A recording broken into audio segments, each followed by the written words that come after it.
ఓం తేదీ 24/8/24 శనివారము. శ్రీకృష్ణ పరబ్రహ్మణే నమః. శ్రీమద్భగవద్గీత జ్ఞానయజ్ఞములో శ్రీమద్భగవద్గీత నుండి అథ సప్తదశో అధ్యాయః శ్రద్ధాత్రయ విభాగయోగః.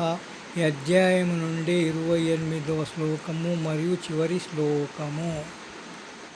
అశ్రద్ధయాహుతం దత్తం తపస్తప్తం కృతం చ యత్ అసదిచ్యుచ్యతే పాత నచ తత్ప్రేత్యనో ఇహ. వివరణ: ఓ ప్రియపుత్రుడా, అశ్రద్ధతో చేయబడి దానములు కానీ యజ్ఞములు కానీ అసత్ అని చెప్పబడును. అవి ఈ లోకమున కానీ లేదా పరలోకమున కానీ ఎటువంటి ప్రయోజనాన్ని చేకూర్చవు.